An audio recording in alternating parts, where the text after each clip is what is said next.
আমরা যদি ঐক্যবদ্ধভাবে আগামীতে নির্বাচন করতে পারি, যেরকম আমেরিকা এবং ওই জারজ ইসরায়েল ভাবতেই পারে নাই ইরানের কাছে কি আছে, কথাটা বুঝাতে পারি না। যেরকম জারজ ইসরায়েল এবং আমেরিকা, সন্ত্রাসী আমেরিকা, ও বুঝতেই পারে নাই যে প্রতি উত্তারটা কেমন হবে, ভয়ঙ্কর অবস্থাটা কেমন হবে, গোটা ইসরায়েলকে ধ্বংস করা হবে। যেরকম ট্রাম্প বুঝতে পারে নাই, নেতানিয়াহু বুঝতে পারে নাই। আমি একটা মেসেজ দিতে চাই, খুব ভালো মতো বুঝবেন। আগামীতে যদি ইসলামী দলগুলি ঐক্যবদ্ধভাবে নির্বাচন করে, তাহলে বাংলাদেশে কোনো বুদ্ধিজীবীরা বুঝতেই পারবে না ঘটনা কি ঘটবে, বুঝতেই পারবে না কি ঘটনা ঘটবে। যেরকম যেরকম ইরানের গোপন অস্ত্রাগার থেকে নতুন নতুন নতুন নতুন অস্ত্র বের হচ্ছে, ইসলামী দলগুলো ঐক্যবদ্ধ হলে বাংলাদেশের ঘরের থেকে ইসলামের নতুন নতুন সংগ্রাম হবে, ইসলামকে বিজয় করবে তারা। যদি আমরা ঐক্য হই, এমন অস্ত্র বের হবে যা বাংলাদেশের গোটা দুনিয়ার নাস্তিকবাদীরা এবং ইসলামের দুশ্মনরা চিন্তাও করতে পারবে না। বাংলাদেশ নীলফামারী জেলা শাখা কর্তৃক আয়োজিত আজকে এই সম্মেলনের সম্মানিত সভাপতি, এ জাতির শ্রদ্ধাভাজন সম্মানিত ওলামায়ে কেরাম, সর্বস্তরের ইসলাম প্রিয় দেশপ্রেমিক ভাইয়েরা আমার, আল্লাহ পাকের শুকর। আল্লাহ পাক বলছেন ওয়ালা নাবলু আন্নাকুম, আমি তোমাদেরকে পরীক্ষা করব। কে পরীক্ষা করবেন? অবশ্যই আমাদেরকে পরীক্ষা দিতে হবে। পরীক্ষা আমাদেরকে ইনশাআল্লাহ আল্লাহর রহমতে পাসও করতে হবে। যদি পরীক্ষায় ফেল করি সমস্যা আছে, কি কথা ঠিক না? আমাদের জান মাল ইজ্জাতের পরীক্ষা দিতে হবে। আজকে পরীক্ষার মধ্যে পড়ে গিয়েছে। আমরা বারবার পরীক্ষা দিয়েছি। আমরা বদরে পরীক্ষা দিয়েছি, উত্তীর্ণ হয়েছিলাম। আমরা ওহুদে পরীক্ষায় ভালো রেজাল্ট করেছিলাম। আমরা খন্দকের পরীক্ষায় জিতছিলাম। আমরা ফতে মক্কার পরীক্ষায় 100% মার্ক পেয়েছিলাম। আমরা পরীক্ষা দিয়েছিলাম হাজারো জায়গাতে। আমরা বিজয় করেছিলাম পারস্য, আমরা বিজয় করেছিলাম রোম, আমরা বিজয় করেছিলাম স্পেন। মাত্র 5000 সৈন্য নিয়ে এই ভারতবর্ষ একবার দখল করেছিলাম। আপনারা জানেন সুলতান মাহমুদ গজনবী রহমতুল্লাহ আলাইহি 17 বার আক্রমণ করে তিনি জয় করেছিলেন। আমরা বীরের জাতি, আমরা সিংহের জাতি, আমরা বাঘের জাতি।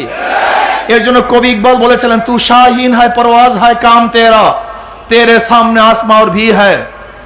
শাহিন মানে বাঁশ পাখি। বাঁশ পাখি যখন আকাশে উড়াল দেয়, তার জন্য নির্দিষ্ট কোনো সীমানা থাকে না। এখানে যেতে পারবে না, ভিসা লাগবে, অমুক লাগবে, তমুক লাগবে, এটা ওই কান্ট্রি সেই কান্ট্রি। যেরকম বাঁশ পাখির নির্দিষ্ট কোনো সীমানা নাই, মুসলমানদের নির্দিষ্ট কোনো সীমানা নেই। মুসলমানরা যেই দিকে চোখ দেবে সেইটাই তাদের সীমানা। চীন আরব হামারা, হিন্দুস্তান হামারা, গোটা দুনিয়া আমাদের। আল্লাহর জমিনে কলেমার পতাকা উড্ডয়ন করবে ইনশাআল্লাহ। কি রাজি আছেন ইনশাআল্লাহ? दस्त दस्त है दरिया भी नहीं सोरे हमने, दस्त दस्त है दरिया भी नहीं सोरे हमने, बहरे जुल्मत में दौरा दिया घोरा हमने, अलम तरा अन्नल्लाह ज़ल्लला बहरहु व अंज़ला बिल कुफ्फारि बि अहदि ज़लाइली। আমরা ওই জাতি, তারিক বিন জিয়াদ রহমতুল্লাহ আলাইহি যেরকম স্পেন দখল করেছিলেন, বলেছিলেন হয়তো শত্রুর মোকাবেলায় লড়বে অথবা পানির মধ্যে ঝাঁপ দিয়ে মারা যাবে। মুসলমানরা ঝাঁপ দিয়ে মারা যায় নাই, বরং তারা শহীদি জিন্দেগি বছর করার জন্য সামনে অগ্রসর হয়েছেন, স্পেন দখল করেছেন। কথা ঠিক না? আজকেও আমাদেরকে লড়তে হবে। ফ্যাসিস্টের বিরুদ্ধে লড়াই করে আমরা জিতেছি, আর এক ফ্যাসিস্ট জন্মগ্রহণ করেছে। চাঁদাবাজ, দখলবাজ, খুনি এবং জালেমদের বিরুদ্ধে লড়াই করে ইনশাআল্লাহ আমরা অবশ্যই জিতবো। কোনো সন্দেহ আছে? কোনো সন্দেহ নাই। এর জন্য যুবকদেরকে সচেতন হতে হবে, মুরব্বীদেরকে সচেতন হতে হবে, আমার মা বোনদেরকেও সচেতন হতে হবে। দীর্ঘ 53 বছর পর্যন্ত এই দেশকে যারা লুট করছে, পান্ডামি করছে, গুন্ডামি করছে, খুন করছে, জুলুম করছে, অত্যাচার করছে, অবিচার করছে, আমাদের বাংলাদেশের হাজারো খেটে খাওয়া মানুষদের মাথার ঘাম পা ফেলানোর টাকা যারা বিদেশে পাচার করেছে, আমাদের টাকা ধ্বংস করেছে, এই দেশকে গোলামীর চুক্তিতে আবদ্ধ করেছে, ওদের বিরুদ্ধে আমরা লড়াই করবে ইনশাআল্লাহ।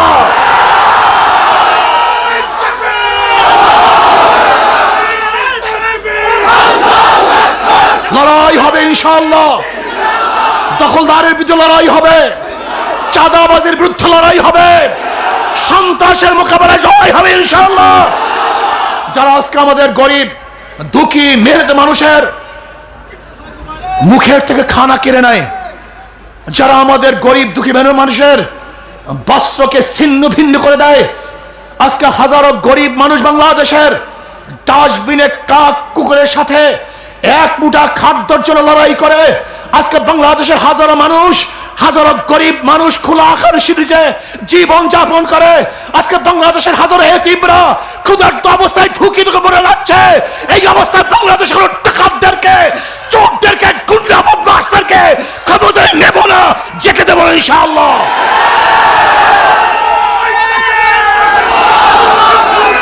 আমরা কি দেখতেছি? আজকে ক্ষমতা যাওয়ার আগেই বাংলাদেশের হাজারো গরিবদের রিলিফের চাল যাদের গোডাউনের মধ্যে পাওয়া যায়, গরিবদের হাজারো রিলিফের চাল যাদের খাদ্য গোডাউন বোঝাই করে রাখে, ওই লুটের এবং দখলদারদেরকে বাংলাদেশের মানুষ দ্বিতীয়বার ক্ষমতায় নিবে না। সংগ্রাম করতে হবে, আন্দোলন করতে হবে, বুকে সাহস রাখতে হবে। মাত্র 2000 মানুষ যদি শহীদের বিনিময় ফ্যাসিস্টকে দেশ থেকে তাড়াতে পারি, মাত্র কয়েক হাজার মানুষের যদি পঙ্গুত্বের মাধ্যমে, অন্ধত্বের মাধ্যমে, এসাল হওয়ার মাধ্যমে ওই শেখ হাসিনাকে দেশ থেকে তাড়াতে পারি, তাহলে ইনশাআল্লাহ বুনিয়ান মারসুস হিসাবে আমরা যদি দাঁড়িয়ে যাই, তাহলে বাংলাদেশে আমাদের সামনে কোনো চাঁদাবাজ থাকতে পারবে না, দাঁড়াতে পারবে না, সামনে অসহায় হতে পারবে না। আমাদের দরকার ঐক্য, বুনিয়ান মারসুস, সীসা গলা প্রাচীরের ঐক্য হতে হবে। আমরা এক অভিন্ন, আল মুমিনু কারজুন ওয়াহিদ, ইনিস্তাকা আইনুহু ইস্তাকা কুল্লু ওয়া ইনিস্তাকা রাসুহু ইস্তাকা কুল্লু। আমরা একটা শরীরের ন্যায়। যদি বাংলাদেশের গোটা দুনিয়ার মধ্যে কোন এক মুসলমানের উপর আঘাত আসে, দুঃখিত হয়, লাঞ্ছিত হয়, অপমানিত হয়, সেই দুঃখে যদি আপনি দুঃখিত না হন, আপনি মুসলমান হতে পারেন না, আপনি মুমিন হতে পারেন না। কাজে আসুন আমরা ঐক্যবদ্ধ হই, ঐক্যবদ্ধ হই, একসাথে লড়বো, আন্দোলন করব, সংগ্রাম করব, আল্লাহর জমিন আল্লাহর হুকুমত, ইসলাম হুকুমত কায়েম করবই করব ইনশাআল্লাহ। জনাব মুহাম্মদ রাসূলুল্লাহ সাল্লাল্লাহু আলাইহি ওয়াসাল্লামের সাহাবারা যেরকম বলেছিলেন, ওয়ালাকিন নুকাতিল ইয়ামিনিকা ওয়া শিমালিকা ওয়া বাইনা ইয়াদাইকা খালফাকা। ইয়া নবী আল্লাহ, যেরকম মুসা আলাইহিস সালাতু ওয়াস সালামের সৈন্যরা বলেছিলেন, উম্মতরা বলেছিলেন, ইযহাব আনতা ওয়া রাব্বুক, তুমি এবং তোমার রব গিয়ে যুদ্ধ করো, আমরা এখানে বসা আছি না। আমরা ওই সমস্ত লোক, ওই সমস্ত সাহাবী, আপনার ওই সমস্ত শাগরেদ যারা আপনার ডান দিক থেকে লড়াই করব, বাম দিক থেকে লড়াই করব, সামনের দিক থেকে আক্রমণ আসবে, ঢাল হিসাবে দাঁড়িয়ে যাব, পিছন দিক থেকে সমস্ত আক্রমণকে রুখে দেবে ইনশাআল্লাহ। আমরা সেই জাতি, সেই গোষ্ঠী, সেই মুসলমান ইনশাআল্লাহ। আমাদের কোনো কামান, কোনো বুলেট, কোনো অত্যাচার, কোনো অবিচার, কোন জুলুম আমাদেরকে ঘরে বসাতে পারে না। কোন রাঙ্গা চক্ষুকে আমরা ভয় পাই না। ওই ভারতকে আমরা কোনোদিন থোড়াই কি আর ওদেরকে কোনোদিন আমরা ভয় পাই না, পাবো না, পেতে পারি না। অনেকেই মনে করেন ভারত ছাড়া চলতে পারবো না। আমি বলি আমাদের ছাড়া ভারত চলতে পারবে না। অনেকে বলেন আমরা ভারতের পেটের মধ্যে, আমি বলি আমাদের পেটের মধ্যে ভারত। যদি আমরা বন্দর বন্ধ করে দেই, যদি আমরা 7 সিস্টার নিয়ে একটু রাজনীতি করি, তাহলে মনে করবেন ভারতের পেটের কোনো ভাত থাকবে না, সব পিছন থেকে বের হয়ে যাবে। অথচ আমরা গোলামি করি। আমরা গোলাম হবে কেন? আমরা বাদশার জাত, আমরা বাঘের জাত, আমরা সিংহের জাত। আমাদের হুঙ্কার একদিন রোম কেঁপেছিল, পারস্য কেঁপেছিল, গোটা দুনিয়া থরকম্প হয়েছিল। আমরা সেই জাত, আমরা সেই মুসলমান। আসুন ঐক্যবদ্ধভাবে সমস্ত বাতিলদের মোকাবেলা করতে হবে, মুশরিকদের মোকাবেলা করতে হবে। আমরা ভারতকে ভয় পাই না, ভারতের গোলামি আমরা করব না, দালালি করব না। বরং ভারতের দালালি করে পাঁচিতেরা ক্ষমতা থাকতে চায়, ওদেরকে ভারতে পাঠিয়ে দেব, বাংলাদেশে থাকতে দেব না। আমাদের পাশের কান্ট্রির সাথে সুব্যবহার থাকবে, ভালো সম্পর্ক থাকবে, কিন্তু গোলামি চুক্তি হতে পারে না। গোলামি করব না। আমরা পাড়া প্রতিবেশীর সাথে ভালো ব্যবহার করব, কিন্তু গোলামি করব না।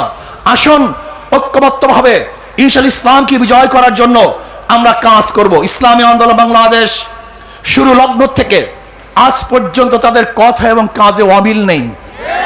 কথায় কাজে মিল পাই, পীর সাহেব চর্ম নেই। যা প্রথম বলেছি আজকেও তা বলছি, ইনশাআল্লাহ ভবিষ্যতেও তা বলবো। লালকে লাল বলবো, কালোকে কালো বলবো, সাদাকে সাদা বলবো। যা গতদিনও হারাম ছিল আজকেও সেটা হারাম, গতদিনেও যেটা হালাল ছিল কিয়ামত পর্যন্ত সেটা হালালই থাকবে, সেটা কোনো হারাম বলবো না। আসুন ঐক্যবদ্ধভাবে কাজ করি। ইসলামী আন্দোলনের সূচনা হয়েছে ইসলামী আন্দোলন, মানে ইসলাম মানে শান্তি। তাদের মার্কার মধ্যে শান্তি। আজীব আজীব এক সম্পর্ক। যারা ধানের শীষ নির্বাচন করে তারা নিজেরা ধান কাটতে পারে না, যারা নৌকা নির্বাচন করে নৌকা চালাতে পারে না, যারা নাঙ্গল দিয়ে নির্বাচন করে নাঙ্গল বইতে পারে না, যারা কুঠা নিয়ে নির্বাচন করে তারা লাকড়ি ভরতে পারে না, যারা গরুর চাকা গরুর গাড়ি নির্বাচন করে গরু নিজেরা চালাতে পারে না। মানে কথা এবং কাজে মানে ধোকা এখানেই, জানে না। নাঙ্গল চালায় গরিবরা, গরিবরাই নৌকা চালায়, গরিবরাই ধান কাটে, সমস্ত প্রতীক কাদের? গরিবদের। কিন্তু যারা নির্বাচন করে একজনও গরিব না। কথাটা বুঝাতে পারিনি। ওরা গরিবদের সাথে সবসময় ধোকাবাজি করে। ইসলামী আন্দোলন বাংলাদেশের মার্কা হাত পাখা। যে নির্বাচন করে সেও ঘুরাতে পারে, যারা করে তারাও ঘুরাতে পারে, যারা সমর্থন করে তারাও চালাতে পারে, পুরুষরাও চালাতে পারে, মহিলারাও চালাতে পারে। হাত পাখার প্রয়োজন মুসলমানদের, হিন্দুদের, বৌদ্ধদের, খ্রিস্টানদের। কেউ কার মার্কা নিয়ে ঘুমায় না, নাঙ্গল বুকি নিয়ে কেউ ঘুমায় না, নৌকা কেউ বুকি নিয়ে ঘুমায় না, কেউ ধানের শীষ বুকি নিয়ে ঘুমায় না। কিন্তু হাত পাখা এমন একটা প্রতীক যেটা মানুষ ঘুমের সময় বুকের মধ্যে রাখে। হাত পাখা মানেই শান্তি। হাত পাখা আসবে, জনগণ শান্তি পাবে। হাত পাখা বিজয় হবে, জনগণ মুক্তি পাবে। হাত পাখা বিজয় মানে এই দেশের বিজয় হবে, গরিব দুঃখী মেহনত মানুষের বিজয় হবে। হাত পাখা ক্ষমতায় যেতে চায় না, খাদেম হতে চায়। হাত পাকার প্রার্থীরা ক্ষমতায় যেতে চায় না, কি হতে চায়? তার মানে হলো হাত পাকার প্রার্থীরা বিজয় অর্জন করলে জনগণের সেবা দাঁড়ে দাঁড়ে পৌঁছানো হবে ইনশাআল্লাহ। আসুন আগামীতে আমরা ঐক্যবদ্ধভাবে নির্বাচন করতে চাই। দোয়া করেন যেন আল্লাহ পাক কাউকে মুনাফিক না বানান, সমস্যা না দেন, ক্ষমতার লোভ আমাদের মধ্যে না আসে, ক্ষমতার পাগল না হই, ইসলামের পাগল হই। আমরা যদি ঐক্যবদ্ধভাবে আগামীতে নির্বাচন করতে পারি, যেরকম আমেরিকা এবং ওই জারজ ইসরায়েল ভাবতেই পারে নাই ইরানের কাছে কি আছে, কথাটা বুঝাতে পারি না। যেরকম জারজ ইসরায়েল এবং আমেরিকা, সন্ত্রাসী আমেরিকা, ও বুঝতেই পারে নাই যে প্রতি উত্তারটা কেমন হবে, ভয়ঙ্কর অবস্থাটা কেমন হবে, গোটা ইসরায়েলকে ধ্বংস করা হবে। যেরকম ট্রাম্প বুঝতে পারে নাই, নেতানিয়াহু বুঝতে পারে নাই। আমি একটা মেসেজ দিতে চাই, খুব ভালো মতো বুঝবেন। আগামীতে যদি ইসলামী দলগুলি ঐক্যবদ্ধভাবে নির্বাচন করে, তাহলে বাংলাদেশে কোনো বুদ্ধিজীবীরা বুঝতেই পারবে না ঘটনা কি ঘটবে, বুঝতেই পারবে না কি ঘটনা ঘটবে।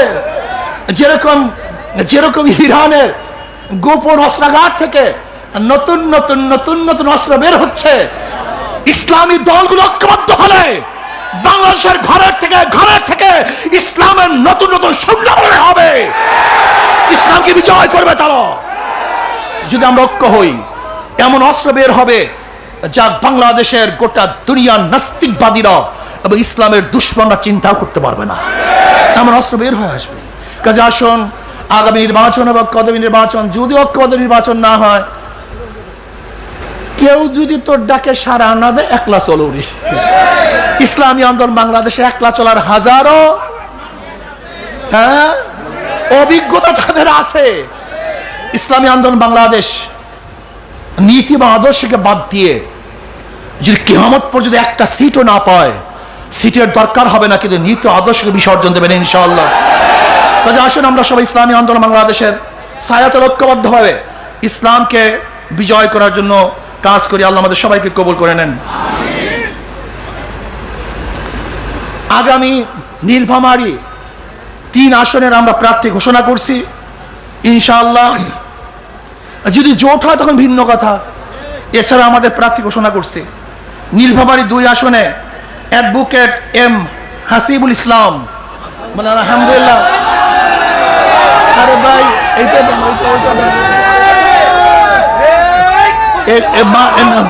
খুব ভালো ক্যান্ডিডেট, অনেক যোগ্যতা সম্পন্ন। নীলফামারী 3 আসনে আলহাজ আমজাদ সরকার, আলহাজ আমজাদ সরকার, আলহামদুলিল্লাহ আল্লাহ সবাইকে কবুল করে নেন। নীলফামারী 4 আসনে আলহাজ মোহাম্মদ শহীদুল ইসলাম, শোনেন, আল্লাহ সবাইকে কবুল করে নেন।